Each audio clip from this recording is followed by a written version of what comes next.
shout out there, Black. But that means Tacenda is going to get their first ban. And like you mentioned, these 3 Pokemon are so important. And we have the first one in here. Mr. Mime is going to be our first ban of the day. Also, everybody, the little circle, that's what ban is. I couldn't figure out how to make it any more clear, but that's what it is. Now, the circle is crystal clear and very obvious, so here we go. Mr. Mime is banned. I love this pick. Get that Pokemon out of here. It is crazy. It can out-tank other tanks with its power swap. It can deal ridiculous amounts of damage depending on who it swaps onto on its own squad. It just absolute nasty business, and it looks like TOS is locking in a Gengar pick, eh? So we're going to have Mew and Glaceon in here if we want it. Yeah, that's pretty huge. Also, this Gengar pick is a hard Tacenda pick. I mean, this is TOS targeting down the jungle player for Tacenda. Boro Reach loves to play this Gengar Pokemon. They are a Hexgar enthusiast, and often I think people would say they are one of the best on this Pokemon. Taking them out of the game early is going to mean Tacenda is going to have some interesting choices, but they made their first one. They're first picking Mew. And that's a great pick. Tons of versatility there, being able to jump between its different attacks, between the Electro Ball, Solar Beam, and of course the Surf for a little CC action. Mew is incredibly versatile. If you've heard Feppy speak specifically on Overdunk, being able to use agility, reposition your Solar Beam, big time action there if you're trying to get real technically cute. So I like Tacenda choosing one of the big 3 Pokemon out of the gate.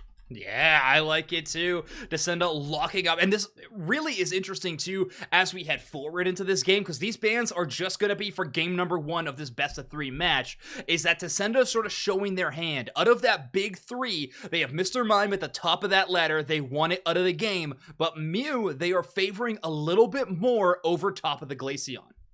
You can kind of see what TOS is working to it, right? They're leveraging their homework a little bit. They knew that they could take the back-to-back picks and ban second, because there's almost no way that Tacenda is going to ban out Gengar for themselves, right? You just mentioned that their central area player loves Gengar. They're not just going to ban that out from under them and shoehorn themselves right out of the gate. So TOS kind of gets to free roll that and get the back-to-back. I'm interested to see where TOS goes. Are they going to go straight to Glaceon and then a big-time support character, a big-time defender, and really put Tacenda on the back foot and limit their options?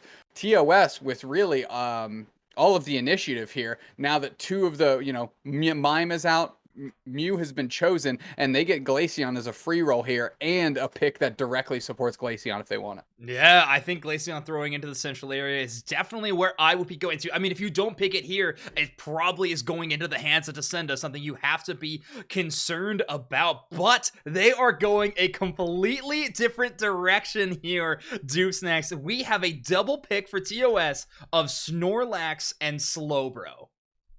Whoa. So my first reaction to that is, first off, I love Snorlax on this map.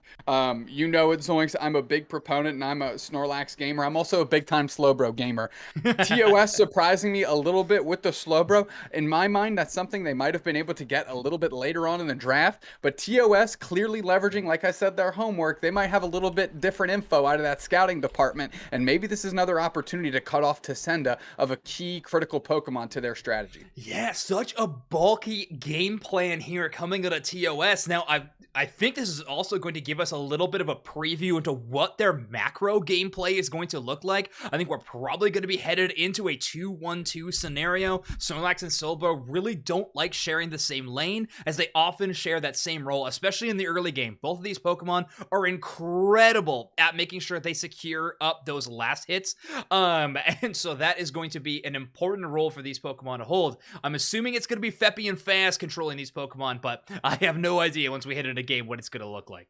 I wouldn't be surprised if TOS is looking for a hard invade angle with that Snorlax. We know Snorlax can get busy on the other side of the map and do very well here. Another Pokemon that can do that, Zoinks, and something we've seen happen over and over again. Of course, you have the Greedent, but of course, Hoopa, which is something that has fallen out of favor, but might find its way here into this pick ban format that we have for Unite Mike's Mayhem Week 1. I like your first vouch there a lot, Doopsnax. Greedent is a really interesting Pokemon for Tacenda to take hold of because they have, of course, I believe the owner of this organization and the player on this team, Freak, who loves playing Greedent. They have played it in multiple metas in different locations, and Thea Sky Ruins, this map we're going to be playing on, loves the Invade. Greedent, a pretty solid choice at that. Definitely seems like there's some better options on the meta game in this situation we're in for sure, but still, Greedent can fill a similar role, and if you need a bulky Pokemon on your team, Greedent can definitely fill that slot. Yeah, Tacenda's going to get 2 on the hop here. And of course, as they continue sculpting out their team, it looks like TOS feels very comfortable in where they're going to get their central area Pokemon. They have, so many tools at their disposal. They're okay kind of leashing that type of pick to the end, really leveraging these kind of, I don't want to say niche, but obviously tankier, big time defenders, maybe even support players, depending on how their next picks roll out. Tacenda, though, leveraging that big three. And like you said, Glaceon is still in there. Not anymore. Not anymore. As I say that, it gets pinged right in. I love that pick from Tacenda, just on strict power level. I mean, look at across the board. We were talking about the big three, Mime, Mew, Glaceon. They are all on Tacenda's line. Get rid of them, take 2, and here's Charizard. Love that pick as well. Yeah, it's a really good pick here. So Glaceon going into Central Area, of course, is a very strong Pokemon in this metagame. We all know it. We all fear it in ranked. Charizard definitely has a popular role here in the top path right now in this metagame, but due to these Natus disappearing, I don't know if we're going to see it as often. It's going to be an interesting Pokemon to bring up here. A scaling Pokemon, which both Mew and Glaceon are not as often considered to be in that role. Charizard definitely a Pokemon that's a bit slower of a start, but a huge end game. So Tacenda taking this Pokemon could really be them trying to leverage a big push towards those final 2 minutes of the game. Listen, we've got a shopping cart on Tacenda's side full of firepower, but TOS looking to get some tanks up front and just trying to throw one match into that thing and blow it apart, right? TOS really squaring up. Look, if we can sustain and we can get to ourselves to a point where we can just leverage that into team fights later, candles in the wind are what Tacenda's looking like. We can rack up some easy KOs. TOS with a great opportunity here to take more phenomenal support Pokemon off the map. I'm immediately thinking if you're going full tank, if you're trying to bulk this thing up, straight up, Dollar General, fill your basket up with much bulk as you can. I'm looking at Blissey right out of the gate, and then use those last 2 for whatever highest damage dealers are left, flex into them, and go to work. Yeah, I mean, they have a few fantastic damage players on their team right now. I mean, we have Muck, who can literally play so many of these mage-style Pokemon. I think a Delphox could be in the future for TOS. I mean, both teams only get 1 band. I see chat shouting for the clock. We got to get that moving. I also saw TOS calling for the clock, but now they're the ones taking forever on the pick, so we are really going to have to keep this moving, everybody. We got 3 matches to get through here, so TOS, we got 2 picks, but you're right, they have a huge front line. They are missing a little bit of the support and attack damage though, or of course special attack damage, so I'm excited to see where TOS goes with this. They're typing right now, they're giving me their next picks. Just out of the top of my mind, kind of like an attacking support that has a little bit of sustain. Eldegoss also sounds pretty good to me here too. That might be one that could get at the back end, depending on what Tacenda's looking like. I mean, Tacenda kind of looks like they're going to scrap for whatever they can get in terms of those support roles. So maybe TOS really wants to hard cover. I love this Delphox pick too. I mean, if there's one player that you've just seen walking highlight reels post all over Twitter, I mean, Muck has shown the versatility of this character on this new map, and going into a mage and then a in-your-face brawler like Zarina, TOS really carving out their strategy here. Yeah, now we have a really huge establish of what Pokemon are going to be finding themselves where. Delphox definitely going to be headed into that central area off the start of this game. I mean, if Muck can get that blue buff, recently nerfed down to 10%, but still such a strong ability. When Muck is playing Delphox, it literally looks like this Pokemon has roller skates on it. Yeah, I mean, I've had the fortunate opportunity to actually Snorlax for Mux Delphox, and it is nasty business. I Yes. mean, it was literally heavy slam, throw up a block, and just feed back into Muck, KO streak a 4-2 easy, move on with your life. So that in tandem with Oh. Zarina, like I'm liking where excuse me TOS is going. To send on the button here, looking for the hard counter. Next two picks, Mamoswine, finding its way onto Tacenda. You wanted a defender with that potential offensive upside. You found one. Yeah, but we're also adding a fan favorite of yours here. We got Wigglytuff here onto Tacenda. I keep putting it in the wrong spot.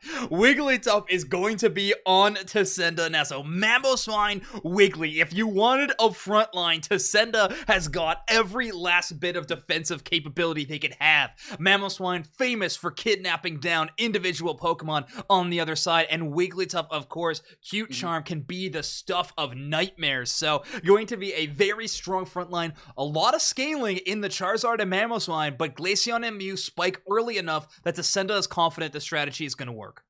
Yeah, Wigglytuff also helps unlock that puzzle as well. Getting Sing at level 4 really buys a lot of time, has a good opportunity to play forward, be disruptive if anything, and buy the time that Swinub and that Charmander are going to need early. So Tacenda really finding their way into something that to me looks very good, especially on that front end power level. You're looking at Mew and Glaceon. TOS though, however, just knowing the players on the team, they have played into not only Pokemon that they love to play, but Pokemon that they can play very well. And TOS has the opportunity here to get another big time pick like a Blissey, like a combat Eldegoss if they want. Bring in more firepower, maybe a defensive, offensive kind of threat that we've seen in Blastoise as well. I mean, that's what's beautiful about draft format. We know what's on the chopping block, we know what's gone, and everything else, because there's no duplicates, is going to be brand new, and we're getting fresh looks every game. Yeah, I'm excited to see what TOS is going to have in mind for where this Serena targets. I mean, this Pokemon is a great individual shutdown Pokemon, but when you have a Mamoswine and a Wigglytuff creating space and looking to thwart that exact plan, it's going to be tough for Serena to make those huge end game impact plays. Mew and Glaceon, definitely the Pokemon you want to target down, but I mean, both of those have great defensive capabilities on their own and escape tools, so Serena's going to have a tough job cut out for them. Yeah, if you take out, in my opinion, individual player skill, and you're just looking at, like you're in solo queue and you're looking at the opposite five that line up and your five that line up, I'm gonna have to give the edge to Tacenda here, just Yeah. on again raw power level. But again, TOS hasn't locked in their last pick, but I'm just speaking to what we're seeing on the screen right now in sheer power level. Tacenda does have the edge. Now, where it was fun about top level teams and this Absol is going to try and be an absolute menace early game on those scaling Pokemon that we were just talking about, Zoinks. TOS is playing into their players individually. I think Tacenda is playing to the raw power level of the characters available in the game. What are your thoughts? Yeah, I think so too. This Absol pick is going to be, like you said, really interesting, high early game potential, can also really just snuff out some threats on the other side, even in the late game. But you're right, the meta game picks coming out of Tacenda is going to be really strong heading into game one. TOS is going to have to play a lights out game in terms of coordination to shut down these specific things. I'm just getting invited into game here, going to fill out this admin slot. So I'm going to leave the draft up on screen so everybody can see it. By the way, I don't want to take away that information. The teams are going to be filling out the lobby very quickly here. But chat, I want to hear from you. Who won this draft? Is it going to be Tacenda or TOS? TOS coming out with a really curveball strategy, but Tacenda has some great Pokemon on their side. Being said, TOS's spike capability is going to be so strong. I think you can kind of see the thought process through TOS, right? Snorlax and Slowbro buy time, being kind of chunky in the middle to mitigate the early power spikes in Mew and Glaceon, and then try and leverage that into a solid late game into Delphox. And of course, Zarina and Absol can scrap in a 1v1 scenario, even a 1v2 scenario, if they kind of get a good jump on some of these squishier Pokemon like Charmander and Swinub early game. And Tacenda, again, it's really easy to see that they were just going raw power level top to bottom. Hey, let's use the sheer strength of these Pokemon and our playability to leverage that and really just completely snuff out TOS. So two completely different strategies taken here in game one, and really setting off Unite Mike's Mayhem in a big way, in a fun way, to get our series kicked off. Yeah, I cannot wait. These teams have now entered into the lobby, so if anybody is watching the stream right now is in these games, feel free to start whenever, and we will get into our first game here. I'm very excited. Chat, I asked them before, they're saying a lot of TOS winning the draft. Very interesting, but I do see some believers of Freak on the Mammo. Oh, never mind, they said go next. Okay, some disbelievers of Freak on the Mammo in chat. Look, I'm a believer in a good game here, and I think that's exactly what we're going to get. TOS, of course, going to be sitting on the left-hand side of your screen, and we know Muck's going to pick up that Delphox, no question. Freaks Mammo, something to be excited about. We got Barnwell as well, picking up the Charizard, Boron, Glaceon, Oblivion on Mew, and Morning going to be holding down that Wigglytuff. Faz on Slowbro, that's something we've actually seen them play before. Feppy, used to be in Eldegosh jail, then in Hoopa jail, now finds themselves on a Snorlax here in our very fun Unite Mike's Mayhem format. Yeah, this is gonna be first week, and if you didn't hear our preamble about how Mayhem works, this is the only week we're gonna get it, or at least probably not getting it 2 weeks in a row here.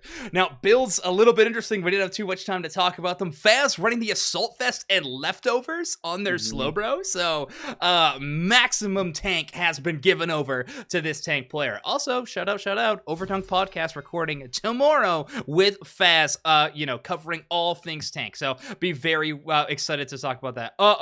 Okay, hold on. I think we're getting a, okay, unfortunately, we gotta go through a quick reset. So I will throw it back to our draft screen. Okay. Just so we can see that. And don't worry, I can reset the game. It should be very, very quick. What's great though, Zoinks, about this unique format here that we're doing on Unite Mike's Mayhem actually goes past the pick and ban strategy as well, and really helps you leverage what battle item you're bringing to the table, what held items you're bringing to the table, and that's another kind of layer to this onion that gets peeled back as you start thinking more and more of what goes into a pick ban strategy. You literally build your Pokemon to combat specifically what's going to be across the way from you. Not only in terms of countering Pokemon to Pokemon, but even on held item level as well. So we saw like a bunch of full heals, across these teams, which is an item like in solo queue you might not see too much, or even if you're 5-stacking, you probably don't consider as a must-have. But we saw 3 players on TOS holding full heal.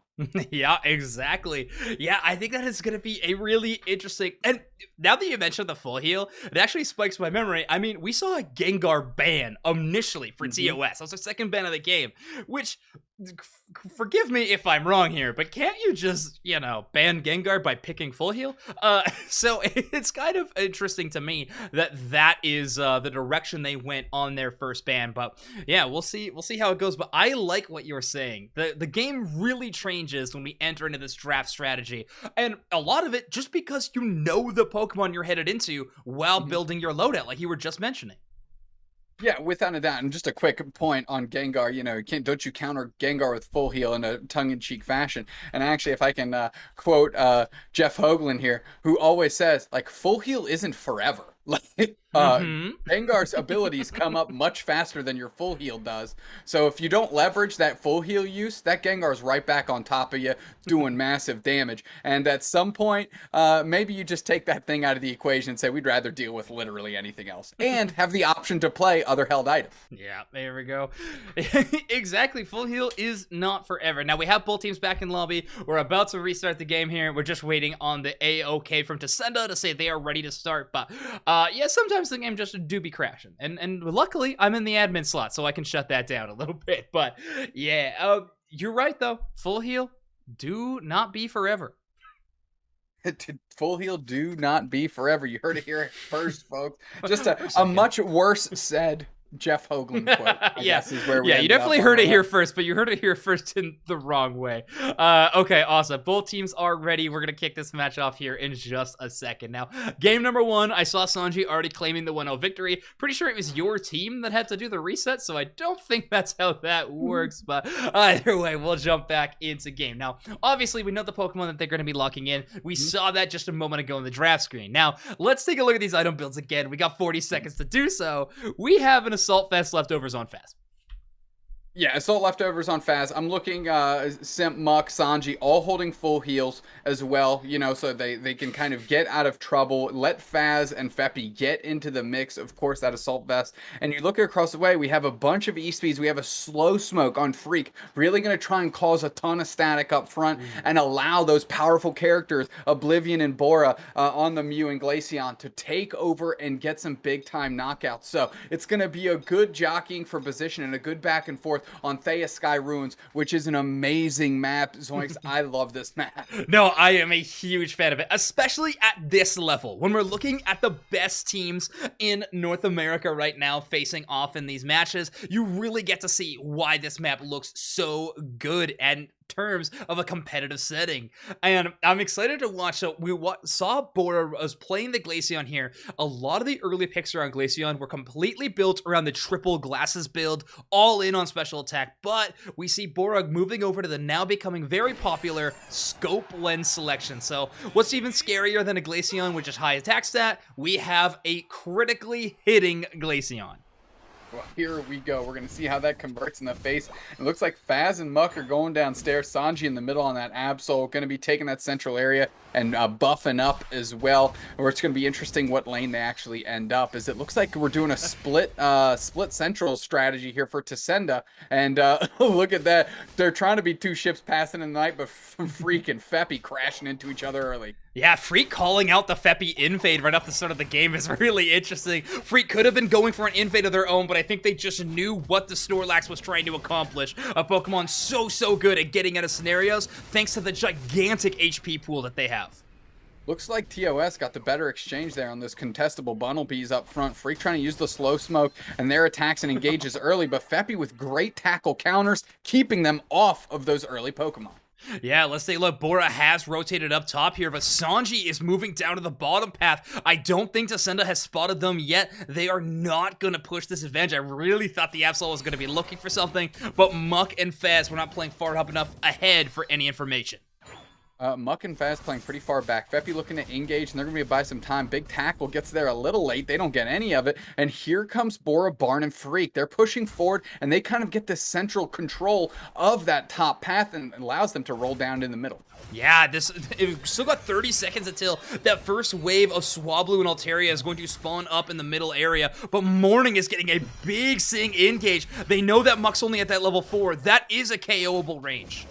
Yeah, and they're trying to engage on that. Oblivion couldn't find the mark, but they're engaged. Big time Surf with Faz going off of Skulv, and you know I love Surfs as much as the next person. Morning playing very far forward, but boosted auto from Oblivion chunks Muck, and they're still playing far forward. Faz with the engage on the Surf too. Tacenda has to play pretty far back as Morning's caught out, and that Solar Beam definitely found its way through the screen. Sanji coming in with the save, getting a KO back the other way. Yeah, evens things up a little bit. A big Icy Wind is going to find a lot of damage, but not enough for a KO. Now let's take a look up here. Barnwell is going to be needing to scale up so fast to get their levels, but Sanji has carved up that middle spawn I was talking about. A huge wave of experience goes up to them, 8.5 almost, where Bora has just hit that level 7.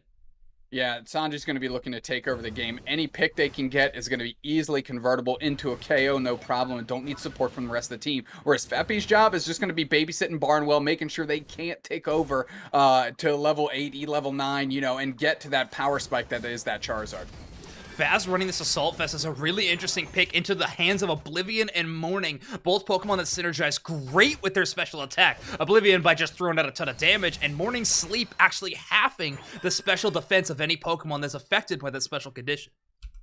Oblivion securing quite a few of the wild Pokemon with that Solar Beam and doing it from a range that keeps them out of danger, which of course is huge. And it looks like we have a big time rotation. TOS looking to get on top of that Regieleki up top, and they're making a big time push. They want to close out this goal zone. All 5 players are there. Big time engaged. They're playing far forward. Huge stomp by Simp, and they're going to get KO. 2 players down for Tacenda. That's the Piloswine, Glaceon, and Charmeleon is down as well, as that goal zone is in fact shattered. And now they're just chucking every ounce of damage they have into Regieleki, and they're going to send that thing down the path, and Tacenda hasn't even started working on the downstairs Reggie. Early game lead really paying off here right now for TOS. They are so confident in their level advantage. They are showing a lot of presence around the Regieleki still. Finally, Freak is enough to scare them away, but it's just going to scare them into their own central area as the rest of TOS has started hunting for more experience.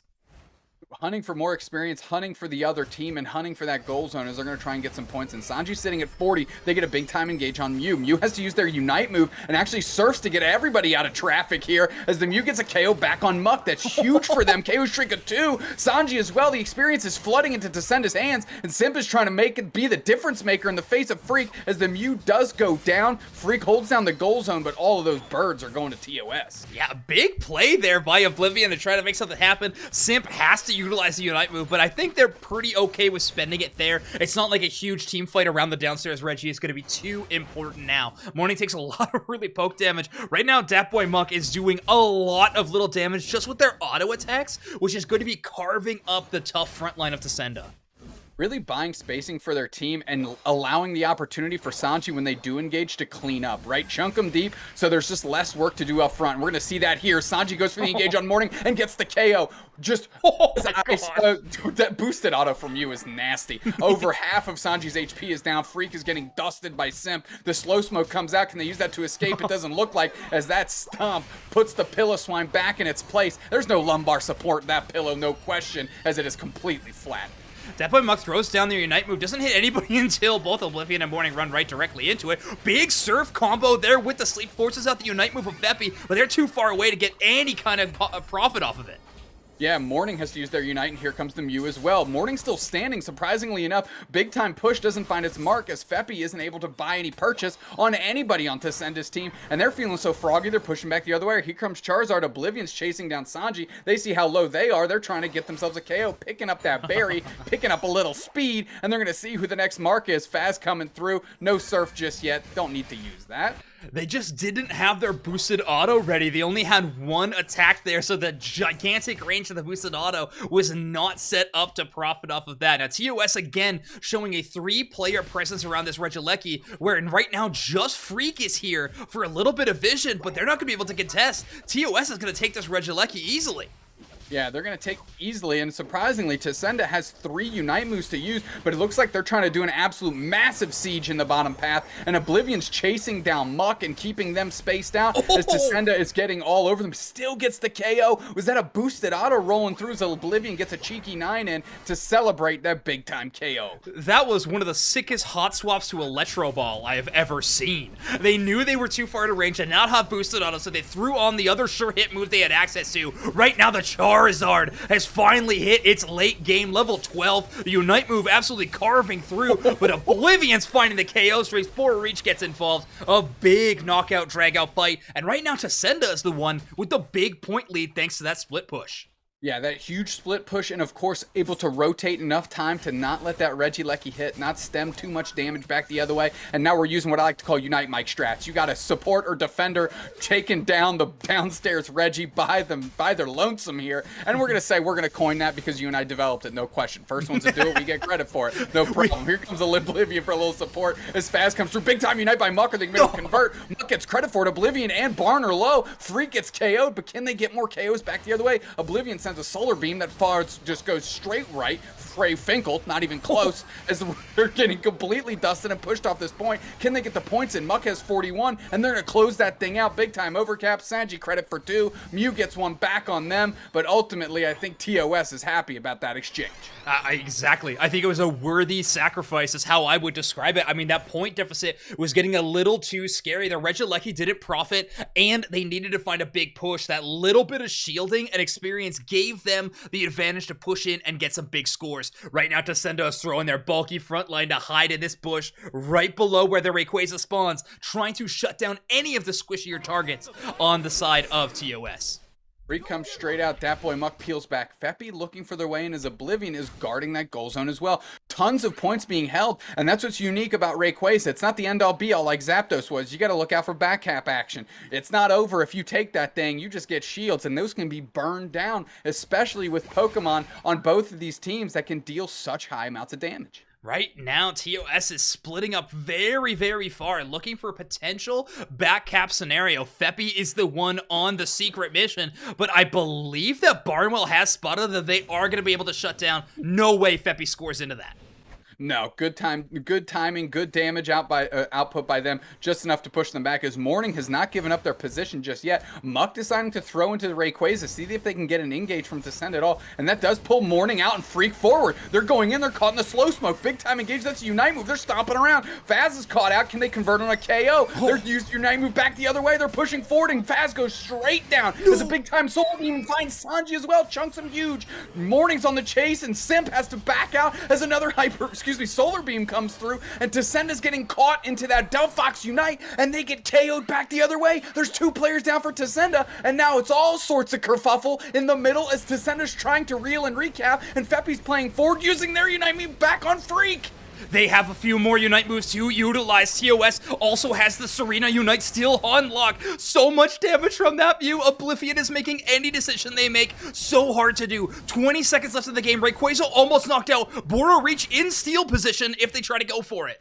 They're trying to find an opportunity to use their Unite move and get into an Icy Wind range, but TOS is all over. They're getting shielded out, and it's, of course, Feppy that takes it there with a big Slowbro. Snorlax gonna push forward. Oblivion, though, gets a hundo banger back the other way. Is that gonna be enough? Is there enough time? If Sanji only gets 100 and that's the only points they get, I still think they lose here because Tacenda was just a hair ahead. They need more points. They need more points, Zoinks. I think Tacenda just took game 1. What a sick play coming out of Oblivion on the Mew at the final moments, just in time. So TOS is still going to be on your left-hand side here, and there you go. Tacenda takes game number 1, 330 to 283. Oblivion sussing out exactly what was going on. They were leaving Bora to try and go for a cheeky steal, but Oblivion knew I was not going to make my way in. We're going to use Bora as a distraction. I'm going to go straight for the back out. The time is getting low. They score with 10 seconds left, and that forced the onus on TOS to get multiple players to score points, and really only Sanji could get that opportunity to do so. Yes, they got the hundo banger in, but that spread is done. Tacenda sorting it out, taking game 1. Yeah, what a game from Tacenda. They had a great lead, I think, post that 5-minute mark. TOS had to make some risky plays near the end of the game just to catch up, but all in all, what a incredible first match. Now, we are going to head right into game number 2 here shortly. We just need to get the second draft up and running, so I'm going to leave it to you, Deuce, next. What do you think was the most important part of that first game that got Tacenda their win? So if we're just looking at like optically numbers and the way it shook out, Oblivion over 100k damage, and that was more than double almost any other player that loaded into Thea Sky Ruins. 104 was just earth-shattering amounts of damage. They are playing well, they're spacing well, they're taking wild Pokemon, they are defending their point very, very well. So ultimately, to me, I'm going to give the little tip of the cap to Oblivion. They really use that powerful character to the highest degree of its ability, and were able to leverage that and help find its team as a win. And not only that, not only through attacks, but clever play, good team strategy, getting that final back cap to ensure their squad the win. Yeah, I absolutely love to see it. I think that was great analysis there. A really strong performance from Tacenda. I mean, a lot of people were shouting out that TOS won that draft, but I mean, the power of Mew, I really think was just so well showcased there on that first game. Yeah, you mentioned it, Oblivion. I thought it was a boosted auto because that switch happened so quick between the abilities there. But if you were a mechanically sound Pokemon Unite player and you can make those adjustments, Mew plays straight into your hands and really kicks it up to another level. Obviously, the Pokemon is a high-octane Pokemon. It can deal a ton of damage, but it's truly at its like peak, at its pinnacle, when you can switch between its abilities and get those KOs that, for example, let's just say somebody that Kirk couldn't get, right? There's no way that Kirk is getting that KO on Muck in the Central, right? So again, credit to Oblivion leveraging Mew to the best ability, and I think they're sending TOS back to the drawing board. They clearly had a plan, but I think you might need to make some small adjustments in your calculations there if you're trying to get the right answer. Yeah, exactly. I think if we head into that second game, I really doubt that TOS double picks tanks in their first game. Mhm. I do not think that would not be a thing they try to move into twice in a row. But hey, the Snorlax invade is a popular strategy, but Freak called it out early on in that game with a great shutdown rotation there. So nice play from Tacenda, being all heads up all game long. They did lose 2 Regielekis in that game, by the way. Yeah, I will say the first one was a bit unfortunate. They didn't have enough folks on that on the tier 1 goal zone to defend it, so they're able to kind of break that. Great experience swing for TOS in that moment, send Regieleki down the path. The second one, however, they knew they were going for it. They had that massive push up the bottom path, able to get good KOs on their way to do that and rotate it in time to be able to stop the Regieleki from crashing and having enough pressure there so that TOS didn't find any value in pushing it in. And of course, that was another key to their success because they had a lead at that point in time. And what a way to hemorrhage that away than getting that Regieleki to hit that tier 2 goal zone. Yeah. Another shout I gotta give towards Tacenda is just their amazing patience in that endgame. TOS did everything they possibly could do to bait out Tacenda out of the bush they were hiding in, and Tacenda was just chilling. They were absolutely chilling. So, since they won, they get to choose. Tacenda is going to be opting into having the first ban. So, they're running the ban again, and yes, don't worry, Toon, we're gonna try to hurry these teams up, no problem. But yeah, they are gonna be having their first ban as we head into the second games draft. Well, let's take a look. I love this beautiful layout that you constructed for us. And of course, the Pokemon that you chose, the images with no background, so they fit perfectly onto the black squares and circles. Credit to you, Zoinks. Great layout here. I love how it looks. Nah, thank you. I like I said, it's a bit scuffed. I would have loved if someone made an amazing web app, a draft simulator, or something like that. But hey, who knows? We'll see how it goes. Game number 2 we're gonna have underway in just a few moments. Tacenda picking up their first ban right now, and after that, I mean, last time we saw Mr. Mime ban out the gate. If I'm them, it definitely worked in game number 1. I'm just running that back. Yeah, but they're why changing not? it up actually too, Snacks. Okay. They are going to first ban the Mew. First banning Mew, which leads me to believe they may go for the first pick Mime. And go from there, which I can completely understand. Mime is a amazing character, so it's up to TOS to either ban it and let Tacenda have the third in the Triforce here in Glaceon, or let it loose and hope that TOS can get one of the remainder of the 3 to themselves. Yeah, exactly. So now that Mew is off the table, yeah, I mean, we had a Gengar ban last game too, Snacks, which is really throwing me because I don't know if we're going to see a repeat this time around. I don't know. I mean, Bororeach is a good Gengar, but like, how afraid are you of the Gengar, really, that you're gonna give Mime away to the other side? Well, Boru's Gengar may be strong, but that Glaceon was no slouch either. So it looks like if you're sending that Glaceon back into Tacenda's hand, they have a more than capable player to pick up that Pokemon, no question. So TOS banning Mime, and that, I honestly, off the cuff, if I'm Tacenda, I'm thinking Glaceon, honestly. Yeah. That would be a great pick for them. Now, TOS banning the Mr. Mime here. We already said it was a strong one. I think, yeah. To 1.5 minutes to ban Mime. Well, okay, so Tacenda gets their first pick. I think Glaceon's a great open and close pick, but hey, they love the Gengar. They could go for it. I don't know, man. I don't see a world where Tacenda, I don't see a world where Tacenda passes on Gengar and then TOS. I'm not saying they wouldn't pick it up, but I don't see them making its way into their equation of what they're picking. Like if Yeah, they already yeah, thought, I don't think there's value in a Gengar counter pick. I guess is where my head's at right now. Sure, sure, sure. Yeah, yeah. We'll see how it's going right now.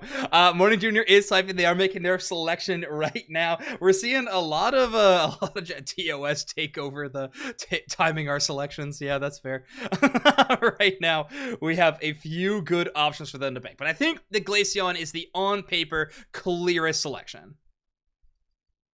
That's where I'm going. It looks like a morning has a long time to type here for their one pick, and of course, listen, folks, listen in the chat here. This is week 1. This is week 1. There's going to be growing pains. We're just bringing the Delphox out of the gate. They trying to neuter Muck immediately, and I don't think that's going to play out the way they wanted. As TOS has one of the best Pokemon in the game. If you want to talk about a Pokemon Muck can play, I'm thinking Glaceon looks pretty good. Oh my gosh. Well, things are happening because TOS just selected Gengar and they also selected Charizard is the other option. So, with things are happening. Draft is strange and interesting and I want to unravel its secrets. So, we have TOS selecting Gengar and Charizard. I mean, if you want to prevent Borureach from having Gengar, I guess this is the way to do it. Sure. I think Tacenda feels like they just got another free one here. If I'm Tacenda again, Yeah. Bora got Glaceon last time. So, I mean, and this time we're not seeing any defenders picked. Look, the strength, if I'm Tacenda just off the rip, I'm thinking Snorlax, Glaceon, and let's just go from there. Yeah. Unfortunately, we don't have Mime. I mean, you want to find a good selection for Oblivion, right? They were such a phenomenal force in that last game. You know that they're going to want to be bringing that into game number 2. So what kind of major take over the game attackers can we get into their hands? Well, we have a couple of great options here. We have Glaceon and Sword, the next selections for Tacenda, or of course, as it's commonly known as Aegislash. Yeah, Aegislash is going to try and find its way through some hearts on those TOS players. TOS, on the other hand, again, I think there's a good opportunity here to take a Snorlax. I don't think it needs to be your last pick. I think it has more value than that. But if I'm TOS, I'm looking for a way to try and get into the mix. You know, try and find yourself maybe a ranged attacker of sorts. I'm kind of lost the way this draft has gone so far. If I'm being completely honest. Is this the most Game 2 ego draft I've ever seen in Unite so far? TOS is like, oh yeah? And now they are selecting both Gengar and Charizard. That's interesting enough. Tacenda locking up some great spots themselves, though. I mean, Delphox, Glaceon, and Aegislash, all of these Pokemon are really take over the game style of selections. Aegislash, however, I think can find itself in a couple of different roles. Top Path, great selection, but it is also a great invading Pokemon. Yeah, it really is. It can get busy. It's got good boosted auto damage out of the gate. You know, it can really clean up the trash here. Slow TOS. Faz wants Slowbro in a big way. So we're gonna see what Okay, double tanks. Look, they said we wasted pick 1 and 2 on this last time. Why? Why do that when we can get Gengar and Charizard and have these two anyways? Yeah, there you go. Shame on old Snacks for doubting. Just absolute profit. I mean, maybe they just saw that Tacenda was not showing any favoritism towards these picks. They knew they could get them a little bit later. Why not send them farther down into the draft? Now, Tacenda is going to take their final 2 selections in terms of Pokemon. They definitely need some kind of front line. Freak played a pretty nice Mamoswine. I mean, it wasn't too explosive in the charts, but it definitely had some big game-swinging moments. And what I'm thinking of is, let's run it back. So, Mamo and Wiggly? Is it Mamo and Wiggly? It is Wiggly, yes. Great guess. Wigglytuff is our next option here. Okay, so Tacenda clearly operating the same strategy, and they're thinking we'll take the secondary defenders, right? We'll take the lesser used, maybe lesser accredited for skill defenders between Mamoswine and Wigglytuff. No problem, we can make that work. So TOS. How much damage are we trying to chuck at the wall here? That's my big time question, and we're gonna see who ends up with this, what I like to call the gutter pick, the last one to come through into this draft portion. Yeah, it's gonna be interesting, right? Because I mean, Delphox was a selection near the end for TOS, but this time, okay, this truly is the most out of left field pick. I did not expect it at all. We are going to see an Espeon in game number 2. Listen, Espeon actually isn't bad in the face of some of these Pokemon. Good range, has very unique Unite move that it gets unlocked early, and really gives the opportunity for Gengar to come through and really snipe down some of the players that get kicked up in that Unite move. I can see a world where there's a good tandem as well between Espeon's Unite and a big-time Snorlax Slam Push as well, or a Unite move by the Snorlax as well. So there is some moves to be made between Espeon and Snorlax, and you know, you look at some of the other Pokemon. So I don't hate that, and if anything, it gives us something fresh and new to look at. So let's be some Espeon gamers today. Absolutely. I mean, we have 3 Pokemon that have excellent early game. We have Fast saying in chat, leftovers again, Pog. All right, well, I mean, if you want it, you are allowed to select it. So we have 3 really strong early game Pokemon: Slowbro, Snorlax, and I mean, even Espeon has amazing secure in lane. That Psyshock ability that you unlock at level 4, so powerful. So I could definitely see that being a big impact on the side of Tacenda. However, if TOS can't find a way to shut down these split pushes, even just leaving one Pokemon in the bottom path to slow down Tacenda's strategy, like, they're gonna need a solo hold down the fort style Pokemon. Normally, that's given over to Mime. That obviously was banned out of this game, so we're not gonna be seeing it. But yeah, both teams are in lobby. I got the readies from the teams. We are, of course, ready here in the booth. So game number 2 of Unite Mike's Mayhem, game number 1 on week 1, I like saying numbers, is gonna start right now.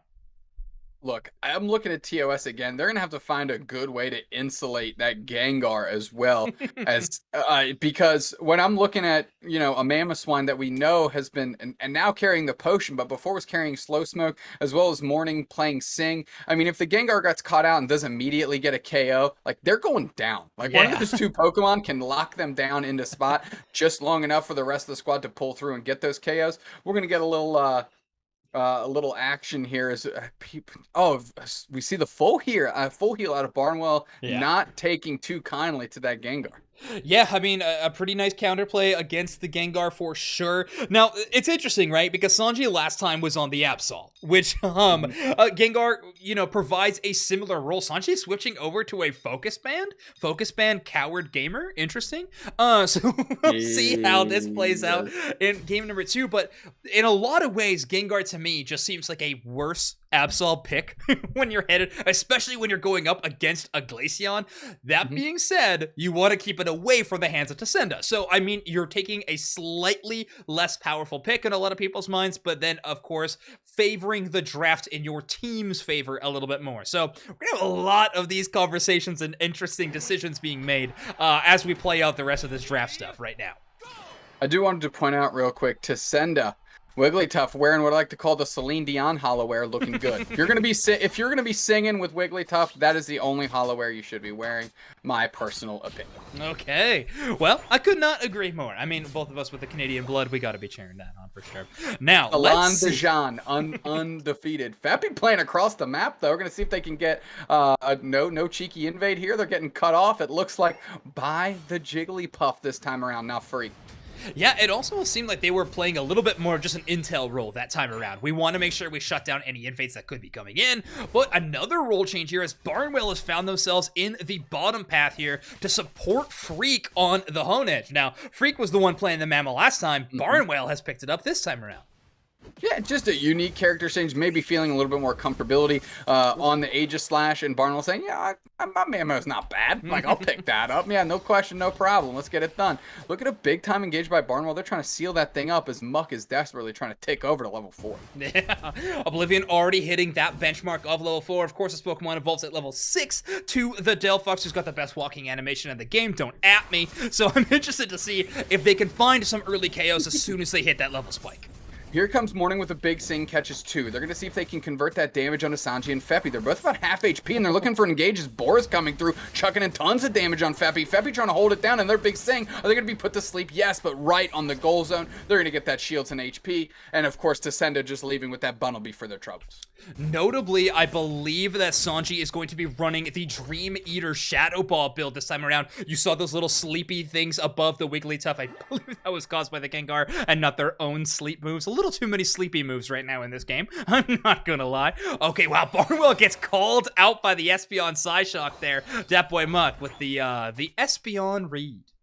Yeah, with the sixth sense, seeing the dead folks in the grass there. As Morning and Feppy are literally just dancing in front of each other like a high school dance. You know, dancing around but not touching. You know, leave space for Jesus. As they're just engaging in the. They're just engaged in the middle of the birds here. They're the birds, not the bees, Zoinks. We're keeping this train rolling up here in Game 2 of Unite Mike's Mayhem. Sanji, I'm sorry about the camera, everybody, but the Shadow Ball with a big engage soars in. Morning getting a lot of early damage. They do find the KO on Sanji eventually, and Feppy goes down next. Simp gets the good idea, decides to run for the hills as they take a lot of poke damage since Tacenda has dedicated an entire 3 players up here.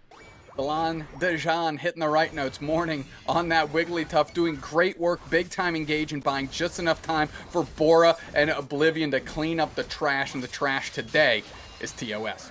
Freak finally hitting that evolution there. Nice little wide guard to avoid getting CC'd up by Faz's surf. But wow, right now Tacenda with a very strong position in this early game. 113 points and only 14 on the side of TOS. They have a huge early game presence, enough so that they are actually going to split dedicate on these Reggies. Yeah, actually looking to get some points in as Bolivion's playing in the middle, and Faz and Muck just trying to hold it down in the face of 2. Barnwell's getting low and buying a little time is Oblivion for them, as it's a 2v3 up top, and it doesn't even matter because Tacenda takes it regardless with less folks committed to it. Good little Unite by Bora to buy some time and be able to keep the pressure on as that Regieleki is just forcing its way forward. And big time engage by Feppy. Good pop-up as Morning and Bora are low. Oblivion's trying to work through, get a KO, but it's TOS that are falling like dominoes. And now this Regieleki's going to hit on that second goal zone, and they're going to be able to get in a ton of points. Morning is Kenny Chesney in The Bodyguard. I'm pretty sure that's the actor that played that role. Kenny Chesney? Kevin Costner? Are you kidding me? Did you say...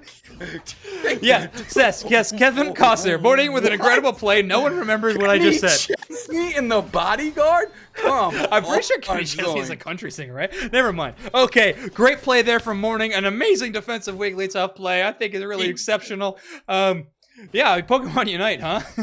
Yeah, I'm going to have to add some flour to the soup that is my brain to try and congeal it into its normal form after that Kenny Chesney in The Bodyguard. Oh my God. All right, here we go. Sim trying to hunt down Freak. Freak's getting low. Feppy popping up absolutely no one because of the wide guard. The block's coming through. But here comes Morning for the save. Hitting the notes and catching Feppy down as they get for another engage back on Freak here, and finally a Charizard Unite comes through, chunks it down, and that's Fire type on Steel, and we know that's a weakness as Bora's getting hunted down now, but can't get the KO as the Berry's there for the save. Glaceon gets the KO because that thing's absolutely nasty business. The Unite in the Wind getting it done as Feppy's trying to buy time, but it's another KO for Bora as those shards are finding their marks like the Christmas Story, falling.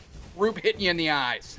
Christmas Story, my favorite Kenny Chesney movie. Now Oblivion is keeping down a lot of damage, and Barnwell's the one to capitalize. Sanji looks for a great target. Amazing, then really good play there from the Gengar. Sanji finds themselves a KO streak at 2, but they're going to need a few more of those if they want to get back into this game. Good boosted out by Freak to keep those points for going in, but it's Sanji holding it down in the face with the Charizard. Morning coming through. Simp just trying to buy some time as that Bunnelby's actually leashed to the goal zone. Tacenda finding a lot of purchase, just sitting on their own goal zone, getting that HP and defending from there. Now, this time we have a Glaceon and a Delphox with no real front line to help defend them, so Feppy is going to capitalize. A big Unite move from them. Dat Boy Muck is looking to get the final secure, but no! Oblivion secures it on the Delphox.